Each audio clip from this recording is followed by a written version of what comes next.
So friends, are you feeling stuck? Maybe a lack of direction? Perhaps perplexed over the next move to make? My man Jason is about to drop some power bombs. He's about to unlock decades of wisdom and experience that I've not had any other business owner on the show unlock. There's a couple of statements that you'll hear I've yet to have another business owner even mention. But I promise you, the next 30 minutes of your time is well worth it.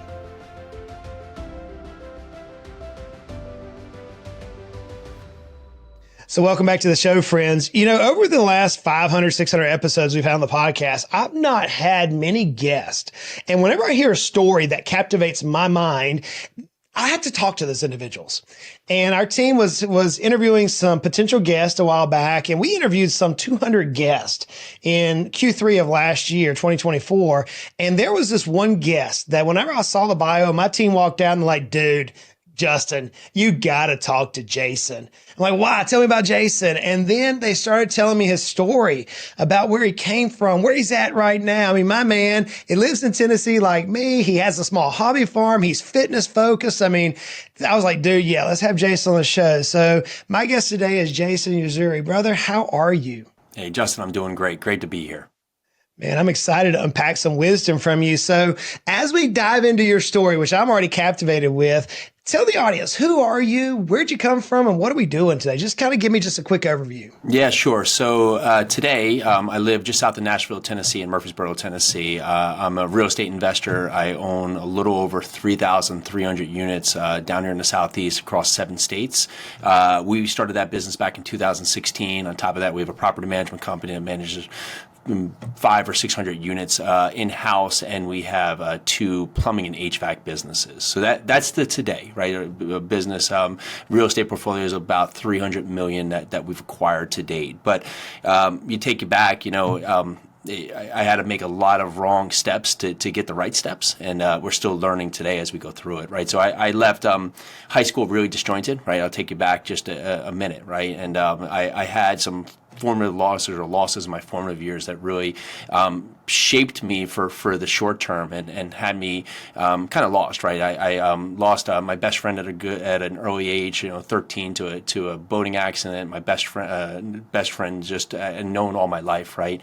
A year later, I had a friend commit suicide, followed by a girlfriend who I was dating for 4 years gets killed in a car accident. So I was really lost. I was shy growing up. My parents, are still together today, but my dad had a really hard time in business, had a small business, and he was just never home, right? So I probably didn't see my dad, from the moment, middle school to high school. He was gone before, I woke up and pretty much back after I was to sleep, right? So I just really was lost going to college, and I didn't really find my way. Ended up getting a business degree just off a whim. Someone suggests you have to pick a major. Why don't you just pick business? You're good at math, right? So I was making very clear decisions, as you can see. So left college, moved to New York City, didn't want to do anything with finance or business, and I started working in bars and restaurants. And that led me down a couple of years of just really making bad decisions, right? I wasn't fulfilled. I wasn't really making progress. I didn't feel like I was getting, anything out of life. I was upset because you would see friends that you grew up with, and now they're out there, moving up in the corporate rank, starting to make a life, get a house, get married, just all these things that seem to be the way that you were supposed to do things. And here I am, lost, really just getting chaotic results and just being angry about it, right? And I was blaming a lot outside of myself. If there was something to blame, the weather, the government, just my upbringing, my education, I would have pointed the finger at it. And one night, leaving the bar 2:33 in the morning in New York City. I get on my bike, riding home across Manhattan, and out of nowhere, I got hit by a car and got put in a hospital. I had some stitches in my face, in my chin, back of my head, a pin in my wrist, broke my shoulder, and I get out that a day or so later, and the only thing I can think about is I have to find a way to get back to work because I need money for rent. And I had this moment of pause where I was like, man, you know what? You have just completely complained and just how much you don't like where you are. Here this thing happens, and all I'm telling myself is now I have to get back to exactly where I don't want to be. So I had this pause. I had this moment where I just said, okay, I need to either be at peace with what I'm doing, and if I'm doing chaotic things and I'm getting chaotic results, I have to stop complaining about it. Just it is what it is, or do something different. Right? That was just the only things that I could do. Do the same or do something different. But where many of us get stuck is that we want something different. We're not happy with what we have, but then we just don't know what to do. So I just decided I was going to do something different. So I started, the next couple of days, stop drinking at night, stop staying out late, get up at a set time each day, start to take in something educational again, start working out, get on a consistent path. And it wasn't the world of mind-blowing things. It was just something that added positivity and started to reduce the negativity in my life.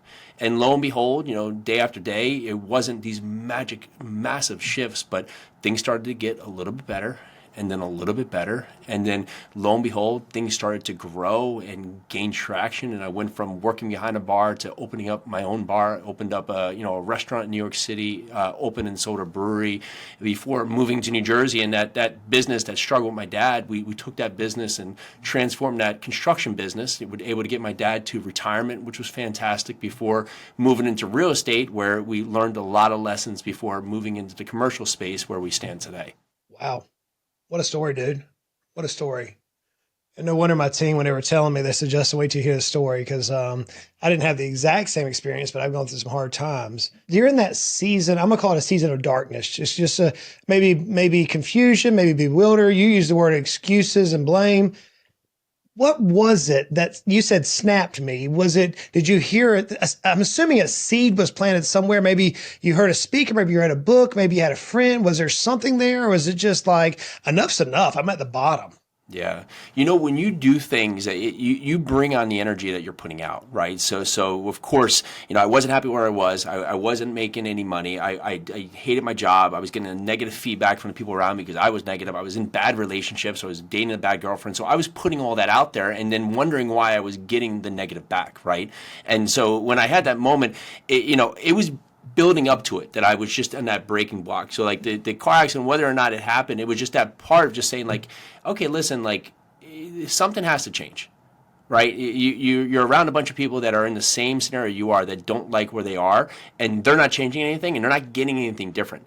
And so who am I to expect that I'm going to get some different results, continuing to do that same thing all the time, and having those things happen and just saying, oh, it must be something else. And so the big difference was just, instead of pointing the finger outside at others, is just turning it back at myself and just being self-aware of how it's showing up and just truly owning it, right? Like many times, like we have everything we need, but what we're doing is we're not really aware of how we're showing up. Like 98% of our day is subconscious. And so we're just going through these actions. And if you have good actions, right, well, it's probably happening in a good way for you. But most of us who are not getting good results, it's because we've built up a bunch of bad habits and bad rituals, and we don't even know we're doing them. But like everything from our language to our thought process, and it's limiting, right? It basically decapitates us. If the first thing you're doing is you wake up and people are saying, well, how are you doing today? Well, at least I'm not dead, right? Like you're just putting that out into the universe, and then your mind can't tell the difference of a bad thought or a good thought. And so then that basically belabors you to not be able to take any actions that can help build you up from where you are. What's interesting is, as a coach and as a coach yourself, the two of us have coached different segments of the marketplace. I hear so many of the speakers that I subscribe to, books that I subscribe to, affirmations that I place in my own life coming out of your mouth. And I'm just curious, after you've made this decision to change and move into a different direction, how did you supplement that change? I know you said I made small incremental movements, but I'm making the assumption, just based on the tones and the language and some of the metaphors and things that you planted other things in your mind to help replace those thoughts of negativity. I'm curious, who, what, when, how, what did you use to help drive out and make that monumental shift? You ever had told something to someone, right? And you've told it to them 1,000 times, right? And then all of a sudden one day someone else says the same thing to them, and it clicks for them, right? And so that's how life is that everything we need is all around us, but we're not opening our ears and opening our mind to be there, right? So I had people in my life. I had a lot of people that weren't the right people, but I had people there that either saw potential or just were giving me guidance, and I wasn't open to it until I was. And at the time, you don't know where to turn, but it's all right there, right? We always think we need this new page or this new book read or something that magical to happen or some level of luck, but it's all right there. You just have to be receptive to it. So there were people in my life that were around me. You know, at the one bar I was working, it was a really becoming successful. There was people there guiding the owner there that were there giving me little bits of wisdom, but I wasn't open and receptive to it, so it was falling on deaf ears until it wasn't. Until I was saying, you know what? Let me think about what they just said. Instead of just letting it roll off my back, let me hear it and take it in. And then unpack why they said that, right? Was it something that, you know, my mind was conditioned that it was something putting me down, but it wasn't. It was something giving me feedback so I could go forward and not make the same mistakes. Because, you know, to that date, I was just making the same mistake. And then I'm making the same mistake. And you see it many times with people is that they'll do something and continue to do that mistake because they're so hard-headed to that approach of how they do it that it must be right, right? Like in the construction world, we'd have people come and be like, oh, well, I've done it this way for 20 years. I'm like, okay, well, you've been doing it wrong for 20 years. I hate to tell you that. You know, like there's not time in is not time in. That does not mean that you're magical at what you do. Right? We all have ways to grow. Today, I can be better in a million different formats, but if I think I'm the best at anything, then my growth has stopped.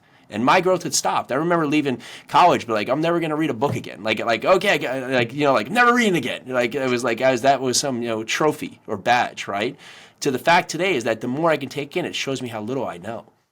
Man, you just hit all over my next podcast episode that I'll be releasing sometime. And it's around the law of frequency. I've been studying this around how things vibrate and how whatever the relation of which we vibrate, because all of us are spiritual and physical beings, the way in which we vibrate, it comes back to us. And you said it in your own words saying, look, there's positivity all around me. There's negativity. I just had to listen to the right tune. That's intriguing. So, you know, after pivoting now through several different entrepreneurial ventures, I guess the question is how did you keep the passion, the drive, whatever word you would use in your vocabulary? How did you keep that from shifting from this direction to this direction? I think I counted 3 or 4 different shifts in your life thus far. How was the passion, or how was the knowledge, or how did you keep that motivation there to drive further into this new career?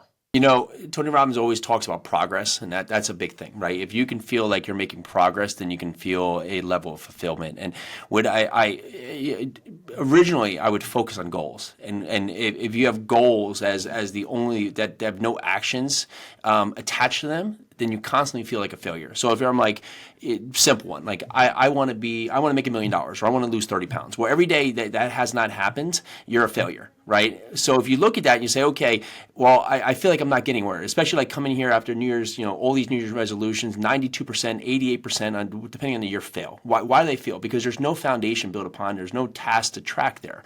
But if you can go in there and set up actions that you can track, right? So if I want to go buy multifamily real estate, well, I have to make so many calls to get so many leads, to get so many projects, to get so many deals underwritten, to make so many offers to the fact of buying a property, right? But if I just say a property is my goal, then I have nothing to track, so I constantly feel like a failure. And so within our businesses, I got away from just focusing on the overarching goal, because goals shift, right? Sometimes you get to a goal and it's no longer the goal. Sometimes you get to a goal, you're so far past the goal, it's not even a goal anymore, right? Well, if you can track the actions are the things that you have concrete traction to be able to change, right? So if the actions are not getting you close enough, then maybe you have to double down on the actions or refine the actions. But if the actions are pushing it past, maybe you can do more things to even make the action better. So looking at the actions, it keeps me in line where I keep disciplined to really the path. And it allows me to feel like I'm propelling myself forward instead of I'm constantly missing the mark because I'm only focused on some arbitrary number that I can't constantly achieve. I love that statement, discipline to the path.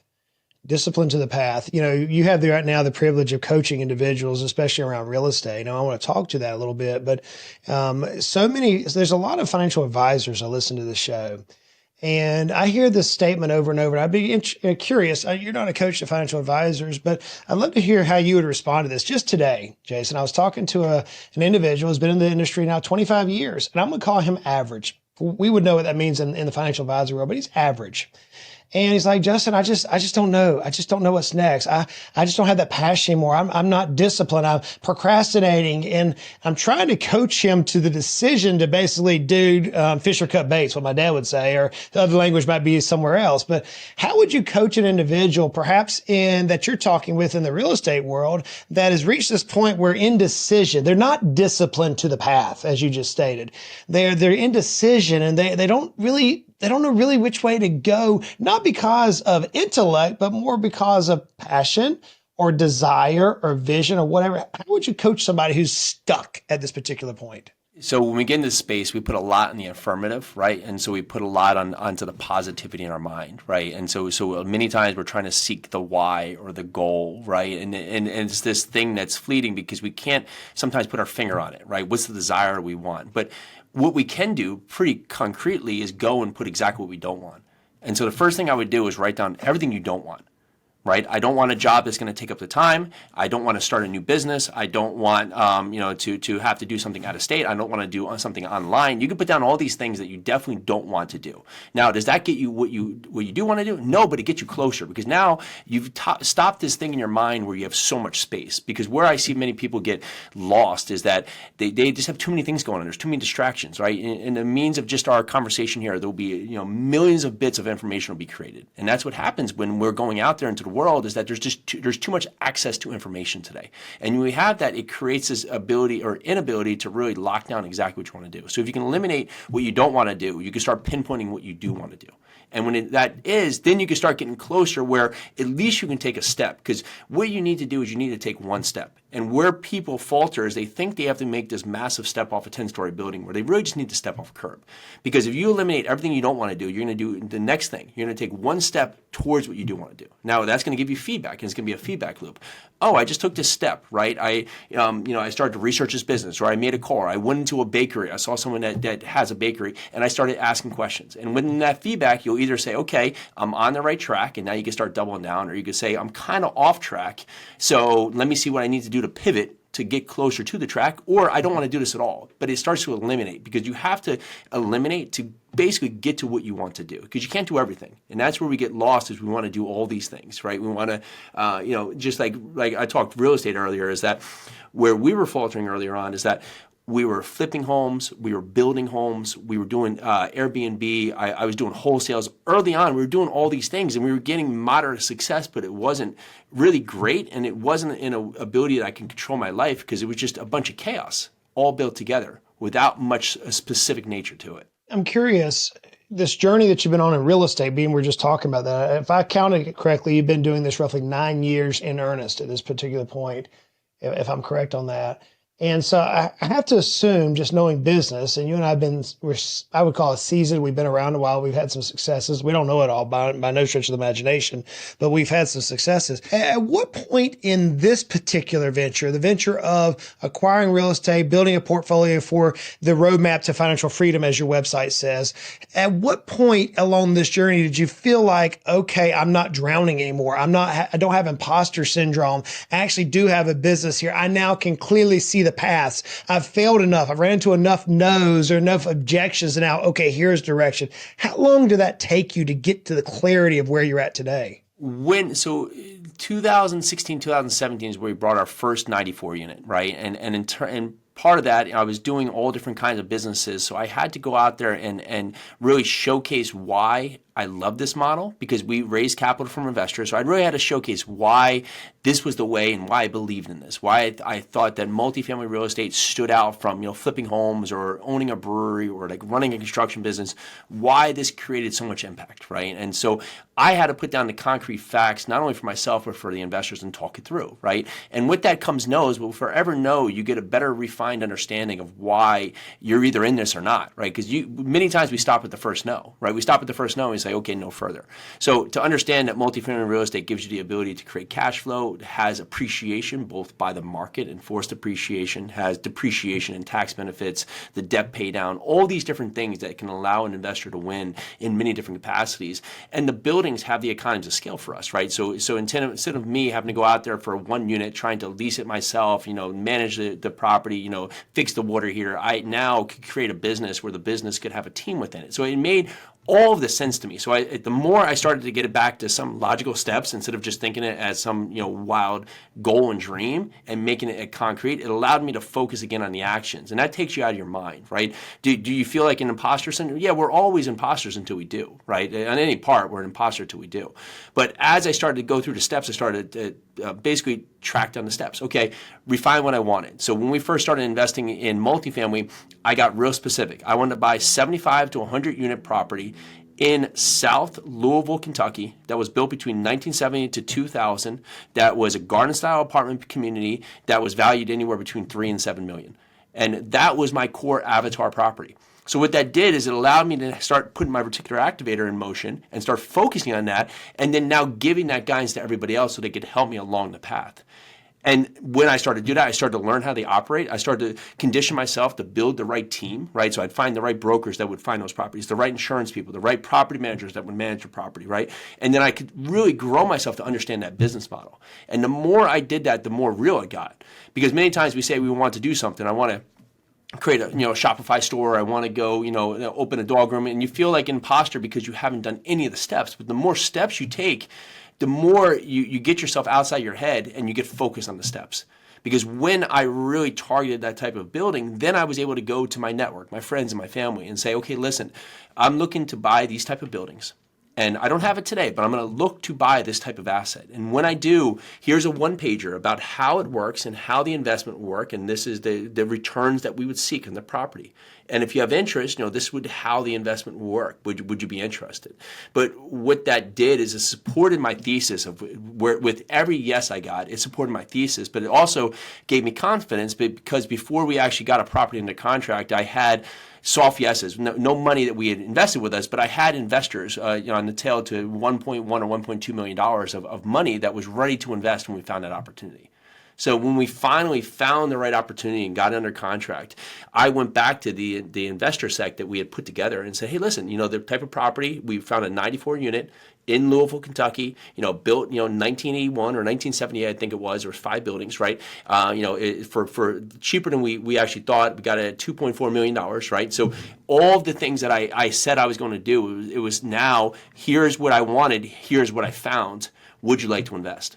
And so the investors were there because we had already created the infrastructure to lead us to the project. I heard a couple of nuggets in there that I want to pull out, and I want to move on. I want to move to the question of scaling troubles, because I know there's troubles in scaling. But what I just heard was you mentioned, number one, you used the same term I use, avatar. You nailed down your avatar. You knew exactly what you were looking for. I reminded me of whenever you said that, my mind flashed back to a day when my dad and I were in the country picking blackberries. I don't know if you've done this for your children, but get out in the country picking blackberries, and we were going to make some blackberry pie. It was a Saturday morning, and I can remember saying, hey, Pops, as we call my dad. It was a hot summer day in South Georgia, Jason, and I said, hey, Pops, aren't you scared of snakes? And I mean, we're wading in the bushes, dude. I'm expecting any minute a snake to bite me. I mean, I was a little kid, and he said, son, you find what you look for. You find what you look for. I've never forgotten that. And you just clearly articulated not only the method, but you actually went into the science behind you find what you look for. And so by narrowing down the avatar, in this case, a particular building, it allowed you to put the entire infrastructure, the operating system behind it so that you had the lenders and everybody else to support it whenever you discovered it. And you were doing the work before you actually had to do the work, which, friends, that in and of itself to me is the secret of entrepreneurship. The way that Jason just described that, I'm going to pull that out and we're going to be sharing that as a power clip, because that was well said, brother. You look for a car, right? You don't just show up at a car dealership and be like, I want a car, right? Like, I want a blue Chevy Tahoe. But on the way to the dealership, you see 100 Chevy Tahoes. Are there more there? No. Your mind's just ready for it, right? It's like when a police officer is like tracking a criminal, he's like, I'm looking for a white male, right? That's 6'1", black hair in the early 40s, right? It's like, it's not looking for a short lady with red hair. Like, he knows exactly what he wants to look for. It's like, but that's how we do in our life, is that we're out there, we don't know exactly what we're looking for.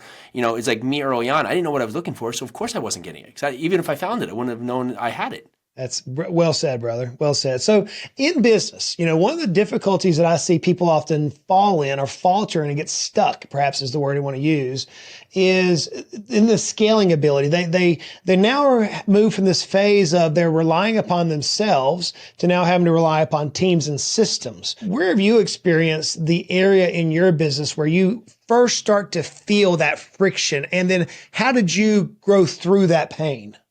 So that process I described about buying that first building, that was my wife and myself. So we were the ones who found the opportunity, underwrote the opportunity, made the offer, did all the due diligence, put together the property management team, put together all the investors, right? And there's a certain, get back to the word season, that you can do that as yourself until you can. Right. And so we did that for the first one, the second one, and the third one. And then it quickly became apparent that we were now the linchpin for either us not being able to progress or to progress. And what it took is that, say there's, and many people who say they're a perfectionist don't understand this, that if you take 10 things and you're like, I could do these better than everybody else. Yes. Okay, cool. Let's just say that's absolutely true. But let's say you need to do all 10 things. You can only do 10 or 2 of them. So now you've done two of the 10. So that means 2 you did at 100 and 8 you did at 0. So what's better? Do you want to just say, okay, I'm a perfectionist, and then get a 0, right? So do the math, right? You got a 16% if it was or 20% that done, at 100, and then 80% was done at 0. Or you bring on people that have their best interests, have the best in line, and will probably do a better job than you when you put them in that position, because that's what they're set up for. And now what happens? Well, you start to get back to focusing on what truly should be important to your business, and now you bring people on. So we started to hire people as part of our team to grow our team here at Yarusi Holdings, and that really led us to just be able to go out there and do many things of focusing on what's right for the business. I need to focus on new opportunities and focus on investors, right? That's the 2 parts. And then I have a backdrop. I have teams from everything from admin to marketing, construction to asset management that help us as part of the process. And what happened? We started to grow our business, because no longer was I doing things like, oh, I should be going out there underwriting a property or talking to an investor, but instead, I'm trying to, build out a website, or I'm trying to go, buy stamps, like just fill in the blank of like the things that I shouldn't be doing that I'm doing because I'm trying to be perfect with it. And when you find that, you feel like at first you're going to lose control until you find that you gain control back, because you're now putting great people on board that are here to support you. And you understand that the result you wanted gets 10 times better because they come back with a result that you didn't even know was out there. Right, because that's the role you put them in there. You've hired a great person in a great role, and they bring you a result that was 10 times better than you could imagine because you didn't even know it was out there.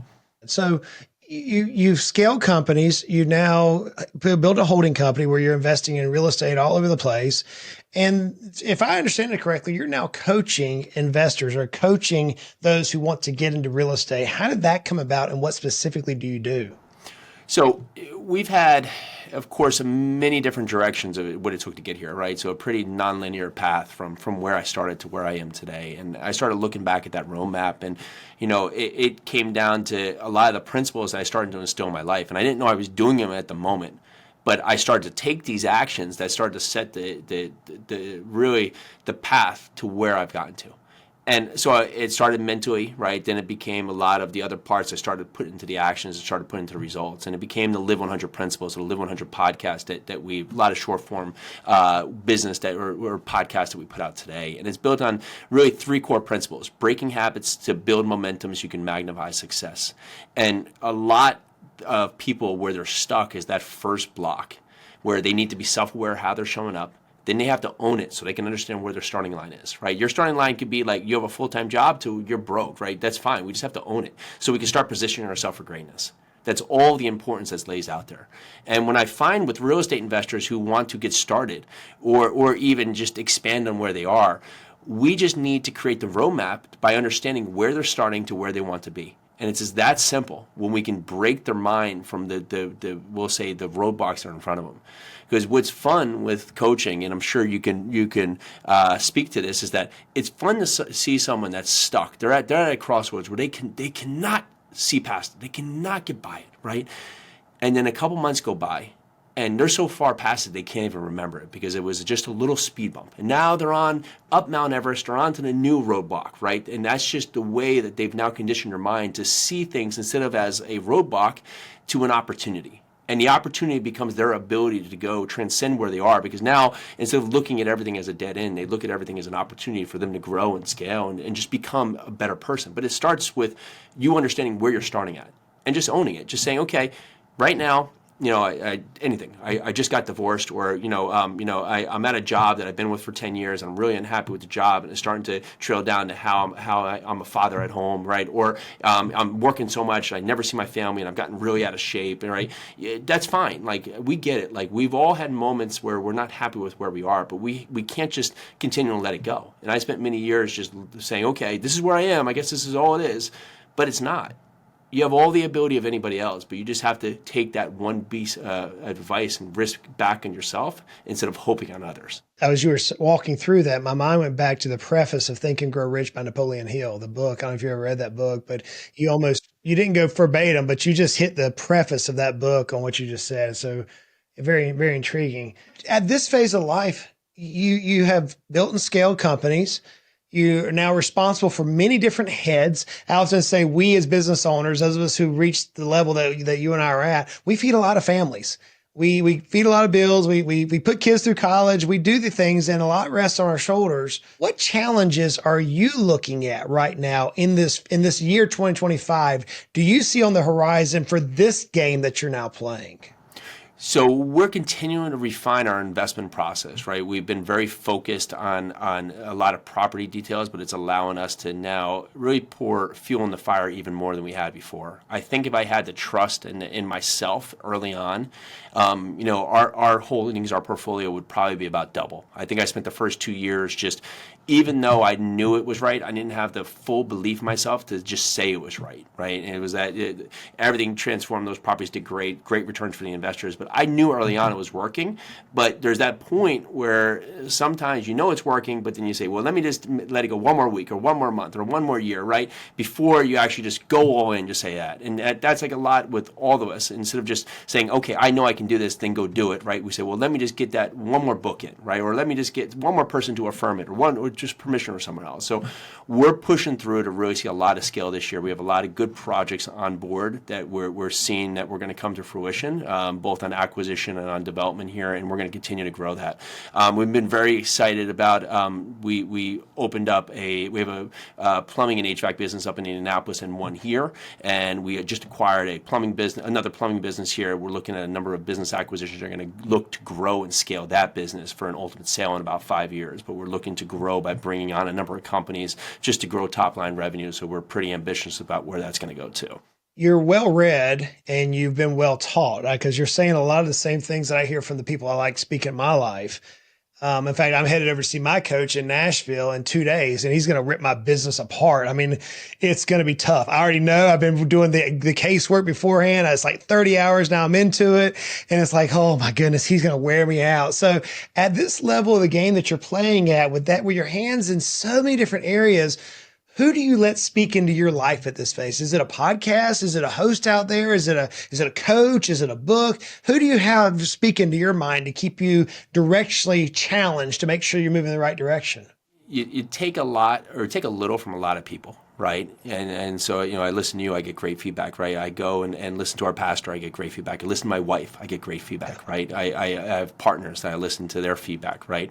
Because sometimes the best way, even if you don't agree with someone's opinion, sometimes the best way to dispute it is to fully understand it, right? And so for me, I try to listen to a lot, although, because I think in the past, my mind was already made up the decision without actually hearing the testimony, right? And so now I'm trying to be open to hear a lot, right? So you have all phases, right? All phases of what you're taking in, from podcasts to books, right? To people in your network, to coaches I have have had, to masterminds, and yet I bring it all in just so I can get perspective, and that helps me to continue to refine my thoughts and my thinking going forward, where, for many years I just felt cut off, right? And you do it in all phases, right? So, lifting, like there's people that, we could say financially I'm more successful, but they're 10 times more successful, lifting wise. So just because, am I not going to take their advice when they're there and they're showing me, technique? I'm going to listen and say, okay, how are you doing? What form are you doing that I'm not doing, right? It's the same thing with,